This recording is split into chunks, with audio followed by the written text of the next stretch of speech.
میں نے کہا یہ آپ کا عین انصاف ہے، لیکن آپ تھوڑا سا انصاف اور کر لیں کہ عمر ابن عبدالعزیز پہ اللہ رحمت کرے، اس نے علی پہ تبرہ بند کرایا، اور اللہ اس پر لعنت کرے جس نے علی پر جمعے کے خطبے میں تبرہ شروع کرایا۔ جب بند کرانے والا رحمت کا حقدار ہو سکتا ہے تو شروع کرانے والا لعنت کا حقدار کیوں نہیں ہو سکتا؟ اور یہی وجہ ہے کہ جب ظاہری حکومت پر امیر تشریف فرما ہوئے، فرسٹ آرڈر، پہلا حکم، معاویہ کو معزول کرتا ہوں۔ بڑے قریبی اور بڑے مخلص ساتھیوں نے مشورہ دیا، مولا اتنا فاسٹ نہیں، اتنا تیزی سے نہیں چلیے، ذرا آرام سے۔ یہ تو نون والے کر سکتے ہیں اتنی جلدی گورنر کے خلاف کاروائی۔ انہوں نے کہا مولا آپ نہ کریں، آپ رک جائیے، تھوڑے دن دے دیجئے، اس کے بعد کام ٹھیک ہو جائے گا۔ خدا کی قسم علی کا فکرہ میرے ہر امام کی سیرت کا آئینہ ہے۔ میرے مولا نے فرمایا عدل یا گوشہ نشینی، ابو طالب کے پاس تیسرا رستہ کوئی نہیں۔ اس فکرے کی گہرائی پر سوچئے گا کہ امیر المومنین نے کیا ارشاد فرمایا ہے، یا علی عدل کرے گا یا گوشہ نشین ہو جائے گا، علی کے پاس تیسرا رستہ کوئی نہیں ہے۔ تو یہی وجہ ہے سامعین گرامی، حالانکہ اس کو رام کرنا بڑا آسان تھا، خالی کہتے تھے کرتا رہے گورنری، تو کوئی مسئلہ نہیں تھا۔ صوبہ ٹکرایا مرکز کے ساتھ، نہیں شرک ٹکرایا کل ایمان کے ساتھ، کل دین کے ساتھ، اور پھر اس کے بعد 20 سال کی کمائی۔ سرحد حکومت کو بجلی کا ٹیرف دے رہی ہے حکومت، اس نے 1 روپیہ نہیں دیا تھا 20 سال تک، ساری دولت جمع تھی اس کے پاس، وَجَمَعَ مَالَهُ وَعَدَّدَهُ۔ پھر اس کے لیے ایک دوسرا صلح کرنے میں خطرناک ترین جو خوف تھا وہ تھا سلطنت روم کے ساتھ معاویہ کا دفاعی معاہدہ۔ مسلمانوں کے مال میں سے 10 لاکھ دینار دے کر اس نے روم کے ساتھ ایک دفاعی معاہدہ کیا کہ اگر شام پر کوئی حملہ کرے گا تو روم اس کا ساتھ دے گا، دفاع کرے گا۔ تو اب اگر یہ جنگ ہو جاتی، امام حسن علیہ السلام صلح نہ کرتے تو رومیوں کے ہاتھوں مسلمان مارے جاتے۔ روم تیار کھڑا تھا حملہ کرنے کے لیے، اور رومیوں سے اس کے جو جائز ناجائز تعلقات ہیں وہ کثیر تعداد کے اندر موجود ہے کہ فرعون شام 1 مہینے ایک جہاز بھرا ہوا مسلمانوں کی بیٹیوں کا وہ اس کمینے رومیوں کو بھیجتا تھا، اور ایک مرتبہ جب پھر جہاز آتا تھا 3 مہینے کے بعد تو پھر دولت سے بھر کے خراج دیا جاتا تھا۔ یہ وہ وجہ ہے جس کی وجہ سے قسطنطنیہ کی لڑائی مومنین نے جا کے لڑی مسلمانوں نے، اور یزید شکار کھیلتا رہا، عیاشی کرتا رہا، بھوک اور پیاس کی وجہ سے ایوب انصاری جیسا بوڑھا صحابی قلعے کی دیوار کے باہر بھوک کی وجہ سے مر گیا، اور اس کی قبر آج تک ترکی کے اندر، قسطنطنیہ کے اندر وہاں پہ موجود ہے۔ تو سامعین گرامی قدر، یہ باتیں تاریخ میں چھپی ہوئی ہیں، بھول کے بھی کبھی یہ فکرہ نہ کہیے امام امن، یہ توہین امام حسن ہے۔ پھر امام حسین کو امام جنگ کیوں نہیں کہتے ہو؟ نہیں، امام نہ امن ہے نہ جنگ ہے، امام وحی الہی ہے۔ یہ وحی الہی ہے، جدھر خدا چاہتا ہے۔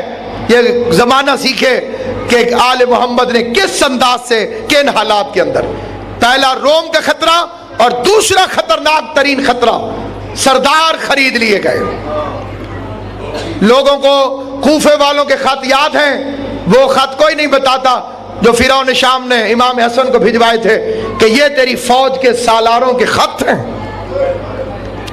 ایسا آدمی 8000 کی فوج پر کھڑا تھا امام کے لشکر میں، جو آگے کہتا تھا حسن میں تیرا ساتھ دوں گا اگر تو توبہ کر لے اور اپنے باپ پر تبرہ کر۔ تو بتائیے امام حسن کیا کرتے؟ رات کے وقت جب ایک بندے نے آگے کہا السلام علیکہ یا عزل المومنین،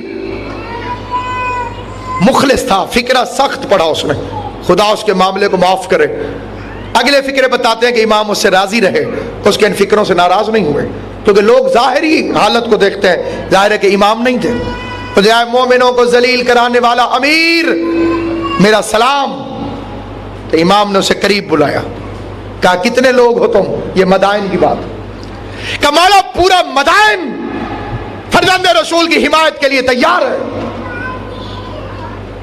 فرمایا تم 9 بندے لے کر آؤ، میں جہاد کروں.